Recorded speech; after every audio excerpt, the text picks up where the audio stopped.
everybody, and welcome back to another week of the Let's Talk Social Innovation podcast. I hope you had a restful spring break and an amazing start to your week, but if not, we can kickstart that right here. I'm your host, Ian Kahinde, and as always, y'all know the deal. Got to get through this week's bulletin board. So first off, FHC students join acclaimed author and FHC Electus Faculty Fellow Dr. Michael Sawyer as he discusses his newly released book, Sir Lewis, on March 11th at 11 a.m. This authoritative biography traces Lewis Hamilton's journey from his early days karting on local tracks to high-stakes world of Formula One. Food, beverage, and honors OCC points will be provided. Sign up at the link in the bio.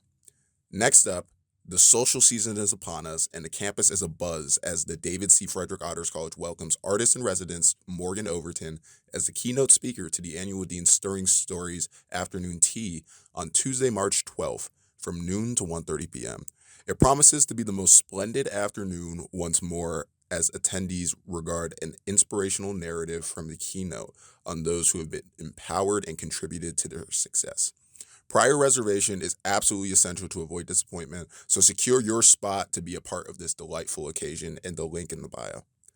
Next up, FHC's writer-in-residence Damon Young is bringing Cole Arthur Riley to campus for a special conversation on Wednesday, March 19th at 6 p.m. at Heinz Chapel. Cole Arthur Riley is a Pitt alum and New York Times best-selling author of Black Liturgies and This Here Flesh.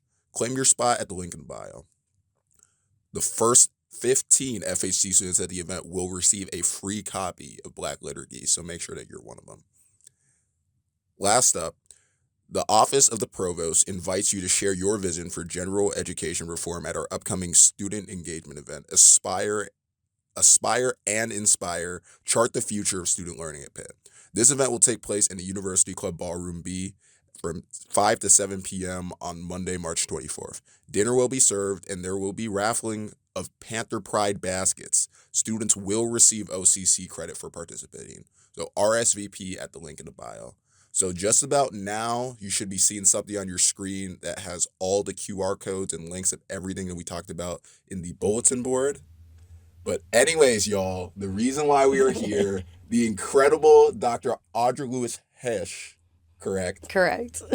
The founder of Period Zero and executive director of the Workforce Pathways Development Lab. How are you feeling today? I'm feeling wonderful. How are you feeling, Ian? Yeah, I'm feeling pretty good. It's been a rough couple days, but we're here doing the things that we love. Right, and the weather broke, so it's great. Exactly. Right? It's not negative 23 outside. See, the thing is, I saw this post online that was talking about PA has the false spring. We're in the false spring right now. We're getting our hopes up right now. It's getting cold again. Anyways, y'all, as always, we'll be going through Dr. Lewis-Hoesch's backstory, what's made her the person that she is today. We'll talk about her work with the community. We'll have our artist spotlight. And the second half, we'll be talking about how to fight imposter syndrome. All right, let's do it. Anyways, take me from the beginning. So from the beginning, what most people don't know, which I can openly talk about today, is I was homeless in high school. Right, I lived in the Hill District at the homeless shelter right down the road on 5th Avenue, and I took myself to school every single day at Brashear. And thank God for my guidance counselor, because I still told him my struggle, and he supported me through. So therefore, I graduated and I moved to Robert Morris as a first-gen college student. But just because I got there doesn't mean I was successful, right? Mm-hmm. So I had a 1.5 GPA at the end of my first semester at Robert Morris when I was a top student in high school with straight A's, number 13 out of 500 and some kids. And so that was new to me, right? But I didn't have the support system. So over time, I started to learn what I needed to do to be successful. And the first thing was obviously ask for help. As a person, that asking for help was taught to me in home as that was a weakness. So learning to ask for help was the first step, right? And then finding people that I trusted, like my guidance counselor, to help me build that network. Now, fast forward, I did things backwards in life, right? So it took me 10 years to acquire my bachelor's degree. Wow. It took me 6 years to acquire my master's degree. I have a 3-year program, but I was a single mom, starting my career as a teacher in Tampa, Hillsborough County Schools, and just still trying to figure out life, right? Underpaid, not knowing what to do. But then when I decided to get my doctorate, which also took me a long time to do. People were chasing me down, asking me, why wasn't I the principal? Why am I not the leader of this school? Parents, community members. And I was just looking at myself and go, me? No, I just want to be a really great teacher. I just want to make a difference to the people that are with me in my classroom or whatever. But then one day I just woke up and I was like, I can do this. I found that I had the confidence. I got invited to sit in on a doctorate class. They said, just come to class and try it. And I ended up signing up, and I finished my doctorate in 2.5 years. So, and working full-time at the University of Pittsburgh, Greensburg, leading the Office of Community Outreach, which was a grant-funded position that was funded through the R.K. Mellon Foundation, which was amazing. Very impressive. Very impressive. It was. I feel very blessed to Dr. Melhem Brightwell. She's amazing, and she gave me the yes, and that's what I need in life, right? When someone gives me the yes, I start to figure out the how. Yeah. So let me ask you this. Let's just get backtrack a little bit. So you were talking about how you grew up homeless when you were going to school. How did we end up in this position? So my parents didn't agree with who my friends were, right? So they were upset that my friends didn't look like me at that time, and I didn't break or waver from who I am or what I believe is right. And so they just tossed me out in the street, summer of 1993, told me to get out. I was 16. So do you have any relationship with your parents now? Unfortunately, my father passed, so absolutely no. The relationship with my mother is still very strained. I've tried over the years to build a relationship with her, to let her meet her only grandchildren. It's just still not, it's not where it needs to be. But I can't change who she is, right? But I can learn to not do that for my children and be the mom I wish that she was for me. So what was it like juggling work, raising a child, and college education? Very, very difficult. And I had to make decisions of paying for groceries, the electric, rent, and childcare, right? And trying to find that balancing act. I did every side hustle there was at the time. So like donating plasma. If you looked at my arms, I've got 2 nice holes. I had my name on the wall at the CSL Plasma Bank Center in Tampa. This our number one. Right. So when I walked in, I didn't have to do like all the I got pre-checked express and pre-checked all of that, but as the platinum member. But I did whatever I could. And I also was trying to teach my children or my daughters that hard work pays off, and you have to do whatever it takes to reach the goals at which you set for yourself, right? Yeah. So then becoming a teacher, walk us through that. That was really difficult, right? I just never even thought I was even good enough to be the teacher of the room. It took me a long time, like I said, to get my bachelor's degree. I graduated Cal U, Penn West now, and I graduated without certification because the state of Florida required their own certification outside of Pennsylvania. So I had to make the determination of money because each of those things cost money. So I paid to do the certification in the state of Florida. I got the letter, the 3-year temporary license, so that I could study and take time to pass the test. Once I got that letter, I went to a job fair at Cal U. They had people on site. I was offered a job on the spot. I couldn't believe it. And I just told everybody I was moving to Florida. No one could believe it. They're like, you have a brand new baby. You are a single mom. How are you going to move 1,000 miles away with a brand new job and no support? But I was homeless, right? And I had no support for the first how many years of college. So it was the only life that really I knew. So it didn't really occur to me how difficult that mountain might be, right? So you're speaking from experience of sort of having like a sort of hard knock life per se. Correct. How have you learned to soften up over the years? A lot of self-reflection, therapy. I don't think therapy is just for someone for mental health. I think everybody needs somebody to talk to that's logical, rational, and that can give you solid advice so that you can kind of talk through things. I did a lot of reading, reflection. I'm a woman of God. I read Your Best Life Now by Joel Osteen, and that was kind of really like the changing point of who I am and the way that book was written, I really felt like that friend that he talks about, and working towards being better and just being better than I was yesterday. And what decision am I doing right now that's going to make either my short term or my long term goals better, right? Mm-hmm. So every day it's a small decision that you make that over time ends up being one large decision. So moving forward, when you were in Florida, something that I have down on you is that you have a strong relationship with food. Can you tell the audience about that? Oh, yeah, sure. So obviously being homeless in high school, my guidance counselor back then, you got lunch tickets and breakfast tickets. So he ensured that I had food. I didn't even realize that food insecure, like what it was called then. I just thought it was the way of life. So I always stuck my backpack of an extra lunch, an extra breakfast. So I had food either after school or before school. Working in Tampa, I oversaw the summer feeding program, which is called the Break Spot. A lot of people, it's through the Department of Agricultural grant that's throughout our nation that feeds children over the summertime. And I managed that project for 5 summers. I did it because I was passionate about it. And I couldn't believe they gave me the job. I was a teacher. And now I'm like a project manager, and I'm overseeing teams of people and managing food sites and inspecting food delivery trucks and making sure all the food is safe that was being served to children, and making sure that children had safe meals each day. I mean, you see how like everything that happened in your life sort of led up to that point. Right. You have that experience of the personal experience of not always knowing where your next meal was going to come from, or having to pack ahead of time, because not everybody has the privilege to have the time to be able to do that. Correct. Yeah. And then even today, I'm now on the board for the Let Us Turn Up the Beat Sustainability Collective. It's a lot of words. And my friend who is the executive director, Jamie Christian, she knows my passion for food. She saw my journey from school, she's known me since high school through college, and she knew I ran that summer food project, and she was asking me for years to be on our board, and I was like, I don't have time. And I told her when I finish my dissertation, the answer will be yes. So I still get to work in that space and be passionate and help others in that manner. Shout out Jamie.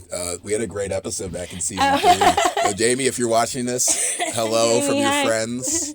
Would love to have you back on in the future. Right. She has a new position too, so she's doing two jobs. Big life updates. Yes. So talk to me about Period Zero, your current endeavor. So Period Zero is an idea that I had in my mind even before COVID, because I saw this struggle in schools with scheduling and classes and things that students actually needed: leadership development, financial literacy. If they want to take an online class outside of their school day to earn an industry certification, those things weren't available on your period 1 through 8 schedule, right? And so when I spoke to my principal, her name was Kelly King at the time, and I asked her a lot around school funding, because I was early in my dissertation in school leadership development. And she said, Audra, you can't fund those things. That's not how the state will fund your full-time, your FTEs or full-time positions, et cetera. And I was like, oh. And so that gave me the idea of Period Zero. So I wanted to create a space where people, students, middle school students, high school students, or even kids in their early 20s, or even adults that haven't finished a degree but still would like to earn an industry certification, have a space come to earn that development, earn that certification, career readiness, career coaching, and not pay some ridiculous fees to have someone give that to you. Right. And I want to be able to offer things like networking for teens and talking earlier in their careers about how to get that first job, because we live in a global society now. And so my time, I was competing against jobs for people within just the community, right? Now, as I apply for jobs, or people are applying for jobs, they're competing globally. So one position could have 500 applicants, because people now with technology, right? Now that space is open up to so many more. And you have to have that cutting edge or that little extra. And how do you define that little extra? What puts you above? What puts you above, right? What do you have that sets yourself apart from the other 499 applicants, right? And how to demonstrate that, one, on paper, and then two, how to articulate that once you do get that interview. So if there is, I guess, a one sentence tagline for why period zero, what is it? It's transforming the education space to the workforce of tomorrow's leaders. Yeah. And making that available to all. Accessibility, very important. You have to see it. So moving forward, one fun fact about you is that you own 2 homes. How did we get to that conclusion? It's super blessed, hard work, like I told you. At one point, I downsized my children's space, and we lived in almost like a one-room kind of studio for about 18 months, so that my rent, because I was currently paying around $1,500 a month in rent. When I did that, I downsized us, and we were paying $1,000, including utilities, out the door. So I took that additional funds for the next 18 months to pocket that, to build a savings account, to buy a home.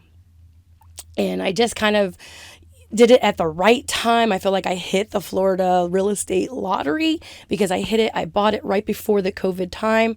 And then I also had that super great interest rate of like 2-point-some%. We all salivate over it. Right? That's what causes the housing crisis, why no one's selling, right? And then when I decided to take a leave, I took a sabbatical from my position at Hillsborough County, Hillsborough High School, and to come here to Pittsburgh. And I was staying in an apartment, trying to study, working part-time at Pittsburgh Public Schools, subbing, giving back to my alma mater. It's very important to me to be that advocate and that mentor, even if it's just for that day.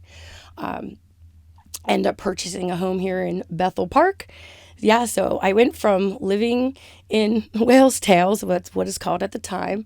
They gave me a little bit of scholarship money. They believed in me, and to who I am today. So, and I wouldn't be here without my mentors. And there's each season of my life, I could highlight one person. My dissertation is dedicated to my high school guidance counselor, Mr. Arthur Pollock. It's beautiful. See, like the way that you speak and with your life experience, I would have assumed that you had like an MBA or something with the financial literacy, the project management skills. All those things are like type of things that go into that. So. Right. So my first degree, I've done it in micro steps, right? So I have my high school diploma. My next degree was business administration at Robert Morris. I did go all the way to almost my 4th year. Statistics killed me. And then I was like, I need to go to education. So then I went to Cal U, I was going to teach accounting. I was like, I'm going to be a business teacher. Now, mind you, I told you I graduated like 16, very young age. So by the time I got to my first class to teach, I was 19. They sent me out to a high school in Murraysville to teach a senior accounting class. I was 19, they were 18. Wow. I didn't feel that I can have that control or that sense of authority over them, so I transferred to elementary ed very quickly. Yeah. So I do have that business background, and I am certified to teach business in the state of Florida, just not here in this state. Understandable. So now, last thing we're going to touch on before we get to this week's Artist Spotlight, what is the best possible life advice you could pass on to the people watching and listening?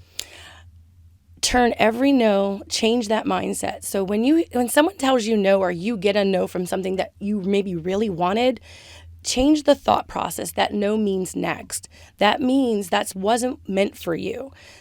And just keep pursuing whatever dream, whatever passion, or whatever goal, and look for it somewhere else. Or just don't give up, right? The no means next. Right. I like that. So now, getting into this week's Artist Spotlight, we'll be playing the song Man of the Future by Townspeople. I hope y'all enjoy.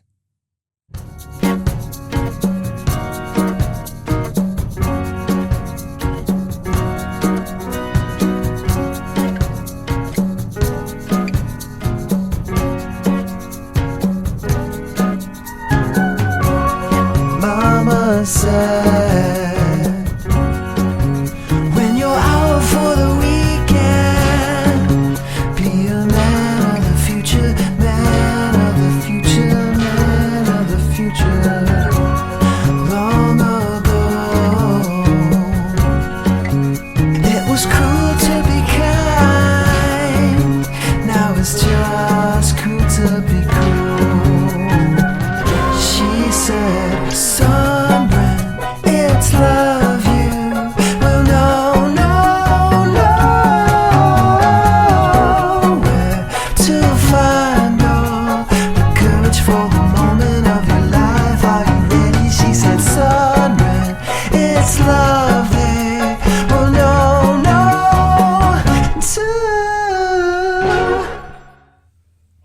enjoyed Man of the Future by Townspeople, this week's Haven Artist Spotlight. Haven, the newest and best music venue in Oakland. You'll be able to find Townspeople performing at Haven this weekend. You can get your tickets in the description wherever you're watching or listening. Now, getting into this week's social issue, the topic is motivation, imposter syndrome, and overachieving.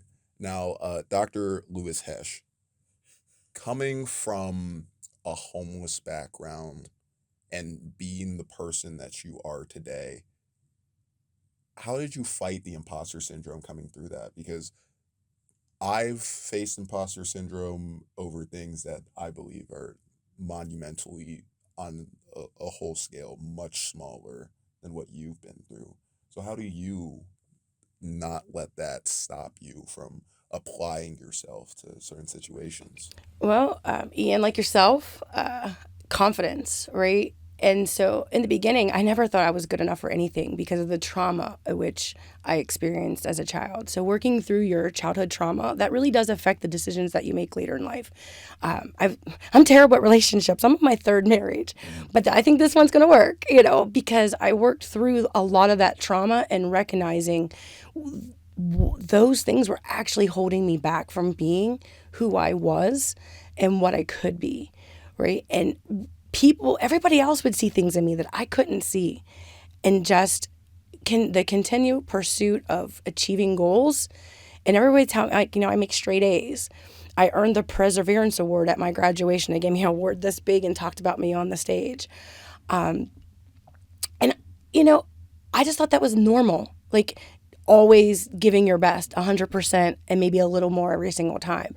But as my life has developed, I realized that's not normal. A lot of people just want to do the bare minimum, and they just kind of like, okay, this is the bar, I'm going to meet the bar. When someone tells me the bar is here, then in my mind, I see the bar here. And that's the difference of setting yourself apart and truly believing that you have the right to be at the table when you've been invited to the table. And I think it took me a long time to get there. I led a Girl Scout troop in West Central Florida, and my troop was top performing sales and all the products, and I taught them leadership developments. I had to hire people to take them camping because that's not me. But teaching that confidence level, the skill set to be able to articulate, communicate, and just believe that you are good enough. And you have to keep telling yourself that. And you have to, when bad things happen, bad things are always going to happen. You can't stop bad things from happening or negative things happening in your life. It's about how you respond to them and changing that response. So when you flip the script and respond in a different way, people sit back and something that would typically take somebody down, and you just respond in a different way and you confuse them. Be kind. Always be nice, especially if someone's being very rude and crazy or yelling. You're not going to take me out of character of who I am. I want to be that same face in every space. See, speaking of that, I don't know if you've noticed on my email signature, I have this thing at the bottom that says, "Have the day that you deserve." I did notice that, actually. It's one of my favorite sayings because even if you hate me, you'll take that as I'm saying have a good day. But I'm saying you're not the best person. So basically, you have a way of standing up for yourself in a very intellectual way and not allowing other people's negativity to take you down. Exactly. Right. And I tell that to my daughters all the time, especially with bullying in schools. It's a very real thing in social media. You can't let somebody take you out of your space of who you are. And when you have a very strong vocabulary and when you have a lot of life experience that others do not have, you can articulate things in a way that they can't even understand, so you just leave them confused. Exactly. And you sound really intelligent. The last thing I'm going to do is let a hater get me out of character. No, absolutely not. Because your haters are your biggest fans.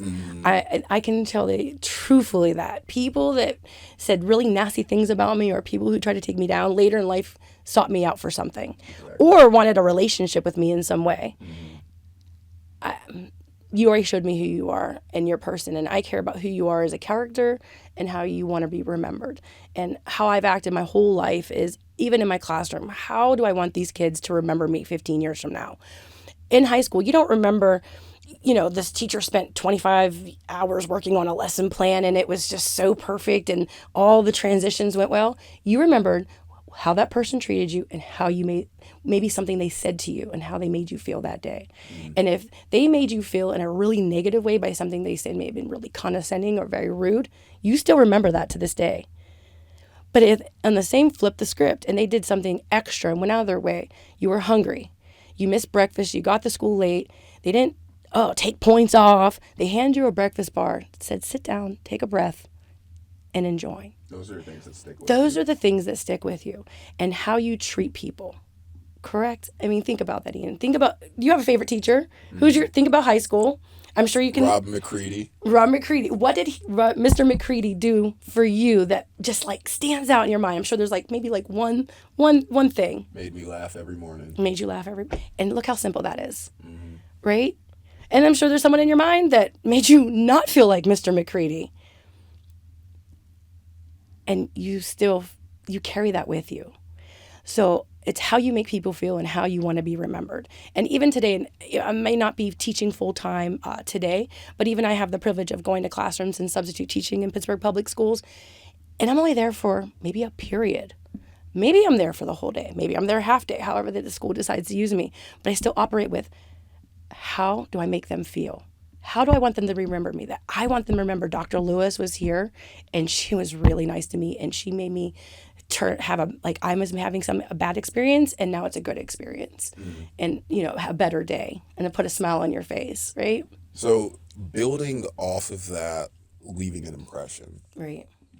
On the topic of motivation, I mean, again, you were homeless growing up. That motivation to push forward, to achieve all the things that you have, did that come from a survival mindset or did that come from building legacy or maybe a bit of both? Maybe a bit of both. But honestly, I always wanted to be accepted. I never felt accepted in any space I ever was. I didn't feel good enough.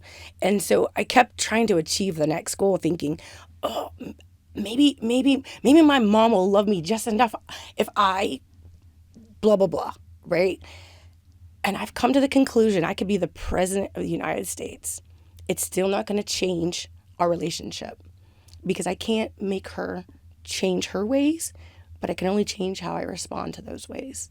And keeping my peace doesn't mean I don't love my mother. I love my mother, but I love my peace more. You're not going to let someone make you act out of character. Correct. And so it was always the overachiever syndrome. Right. That's how I was motivated. Like I was always looking for acceptance. And if I accepted in this space, and I was really never accepted in any space, honestly. And then I figured out I'm a trailblazer. I'm different. You can't put me in a box with anybody. I have characteristics of different entities, characteristics of business, characteristics of a teacher, characteristics of this, characteristics of that. And so I always feel like, we have something in common. But then I'm always left out for some sort of reason because I don't fit fully in that box, but you can't put me in a box. And I'm meant to lead and I'm meant to be a change agent and help others get to where they want to be by sharing my story openly. So then lastly, to sort of close this off on the topic of overachieving, you did say that you are an overachiever. Does it come from a healthy place now? Now it does. It was not a healthy place in my younger years, right?